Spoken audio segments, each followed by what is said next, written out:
Bria, I've got to memorize your name better. How do you spell it? B-R-I. Brianna. Brianna. What's your gig? What do you do? I'm a podcaster. Oh, and that's all. That's where you. I feel like I must be misunderstanding something because it sounds like Kody Brown just told Brianna Chickenfry that he can't remember her name. And I am certain Brianna is the name of one of his favorite kids. Usually when you meet someone and they introduce themselves and they have the same name as a child of yours or a close family member or someone you know well, you go, oh, I'm going to remember that because they have the same name as my dad or my mom or one of my kids. But Kody Brown, it sounded like he just said he couldn't remember the name Brianna. And one more thing about this moment with Brianna. Did he give her attitude about being a podcaster? Was he acting like that was insignificant? I'm going to play it again right here, and you guys let me know what you think. What's your gig? What do you do? I'm a podcaster. Oh, and that's all. That's where you. That's your qualification. Mm-hmm. Someone needs to remind him that his claim to fame was that he married more women than he could maintain relationships with, and he also had more kids than he could afford to care for, and he seemed to not have the emotional bandwidth to handle any of it either. So I would think twice about laughing at her for being a podcaster. But before I go any further, let me stop here and do a little introduction. This is Happily Ever Reality. My name is Brittany. I like reality television. And today we are going to be talking about Special Forces Season 4, Episode 3, which is titled War Zone. Since we're already on the topic of Brianna and Kody, did you guys notice when they were doing some of the activities, he seemed to be a little more touchy with her? Nothing huge, nothing weird or super uncomfortable, but just closer to her physically than he was the other woman. And I want to be clear, I'm not saying there was anything going on. I'm not even saying that it was flirtatious. Like, nothing like that at all. I didn't get that vibe, didn't feel that way. It just seemed like there was a little bit more closeness between him and Brianna than the other woman. And I don't think nothing in that direction. I want to be clear because it may sound like I'm saying that. That's not what I'm saying. It just seemed like he would go to help her more. That's what I'm trying to say. He was going out of his way to maybe be closer to her. Honestly, I think Kody physically is doing well. Like, he's 57 years old and he is maintaining out there. He's doing better than some of the younger athletes. He's doing pretty good, so I'm going to give him his credit. I also felt like overall, their team was doing well. But we did get to see Kody be pushy and bossy, and it backfired. I really wish they would have had him address it. I wish they would have been like, Kody, what happened during the casualty extraction? I would have loved to hear him make up an excuse for why they didn't get that other person. Because he was the problem. Brianna was trying to tell him. And then she ended up just going along with what he said. I wish she hadn't have done that. Kody needs people to push back. But yeah, it was his fault, at least in my opinion, that they didn't get that other person. But who knows if Kody even realizes that? Ladies, we cannot stop. We must move. Let's go. Hey, stop, Kody. Wait. Oh my God. Let's go. So it feels like Kody tried to jump into the leadership role, which he did, and they listened to him. But Brianna's telling him there's someone else there, and he chooses not to stop or listen to her. So they make it out of there without the other person that they're supposed to have. That to me just feels like Kody Brown. We're seeing it in a different situation, though, than we normally see it on the Sister Wives show. And since we're talking about this part of the show where they did that activity, I just want to point out that I think Shawn Johnson is amazing.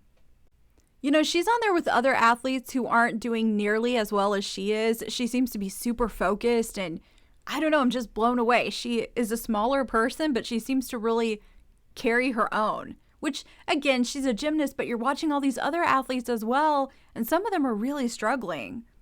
And the other person that stood out to me in this part of the show was Jessie James Decker, who I have enjoyed watching on social media. I remember watching her show back in the day when it was on. But she was busy yelling in this part of the show. Let me throw a clip in case you guys didn't notice it. Ball 13. This is a real person. Let's go! Oh my God. And I want to add, before I say more about this, that there was yelling for each team. Like, every team that did this, there were people yelling, but it really felt like Jessie was doing more yelling than lifting sometimes. I don't know. It just seemed like a stressful situation because Nick Young was really, really struggling. And then she just kept yelling at him. And there were times I was like, you need to stand next to him and help carry and move this person as well, because yelling at him isn't getting him anywhere at all. And the next part of the show, they do an activity where they are trying to move through buildings. They're getting shot at. You know, not really, but that is the vibe. They're trying to do some sort of urban warfare, urban assault thing. And then they reach a point where they have to cross to another building, and they do that by walking on a ladder. It looked terrifying to me. I wouldn't want to do it. Though I have to tell you, I would have checked out of this competition back when they were doing the helicopter water thing. In the last episode, I'd have been like, no, thank you. This is when I leave, because to me, that is terrifying. That would have absolutely terrified me. There's no way I would have went any further. So that would have been my end. But in this one, they are walking across this ladder, and the guy yells at Kody about his wives. I'm going to put the clip in here so you can hear it again. Imagine it's one of your wives over here. I had 4 wives for a long time. I've got 1 now. I want to impress her every day. Move! Move! So yeah, he wants to impress the shy, pretty wife every day. And that's really all we've heard about them, about the wives on this show. Just that little bit. And I realize it's not focused on that, so we're probably not going to hear much, but that was the first bit that I've heard so far. Since I'm talking about this show, I do want to bring up something that happened in the last episode, because I didn't make a video about that one, and there was just one thing that really stood out to me. That was Teresa and Gia.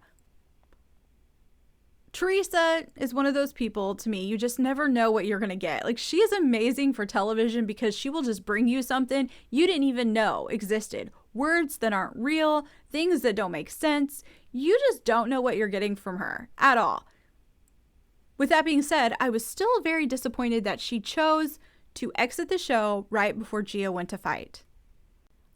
I imagine that there was all sorts of anxiety going on when she was watching Gia do stuff. I believe that. I would have been stressed out completely in every activity if my kids were there and I was watching them. But deciding that you want to leave and getting your kid worked up and emotional right before they're going to do something like fight just feels like a bad choice. Why didn't she look at the ground or turn around or put her head down, anything?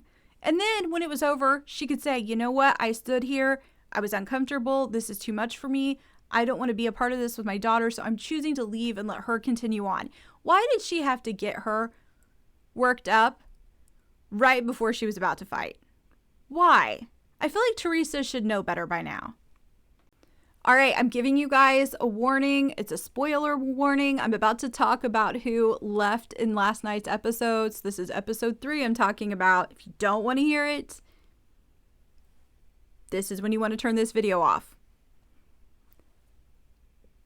Jussie Smollett was medically withdrawn. His cough sounded rough, and he couldn't seem to control it. There was a part where you could tell he was trying to stop coughing, and he just couldn't. I wasn't surprised when he got in there that they said he had to leave. I felt like we've been seeing a lot of him, so it made sense to me that he's not on there anymore. But what has blown me away about him being on this show is the amount of people that are annoyed by him. He didn't bother me. When I'm watching this, I'm not annoyed by him at all, but there are a lot of people that don't like him. And then there were a lot of people that were super annoyed when he wanted to try to get out of the helicopter in the water a second time in that last episode. I felt like when they needed that person, it made sense that it would be him. I felt like he probably had learned what he did wrong and would go back and fix the mistake. I think when he got down there, he panicked and went straight to the back, or maybe his vision wasn't good and he just made... I felt like it was an honest mistake, and I couldn't blame him for trying again. He felt like he was going to do better. But man, there was some hate out there. Like, people really don't like him, and I don't know. He doesn't bother me. I don't know. Maybe I don't know enough about his life outside of this show. Like, I remember hearing about that situation, but I didn't follow it enough to have strong feelings about him. But people seem to really, really dislike him. But that is really it, you guys. I am enjoying watching this. It's fun to sort of watch something that isn't as drama-filled and not focused on relationships. This has been kind of a refreshing thing to watch. I haven't watched any sort of show like this in a long time. I've been watching a lot of reality shows that are focused on families or The Real Housewives. So to watch something where it's a competition, it has been very refreshing. You guys can let me know what you think about everyone on this show. And if there's anything else you want to add, feel free to do that in the comments. If you haven't already and would like to do so, go ahead and click like and subscribe. And I hope you will come back to Happily Ever Reality.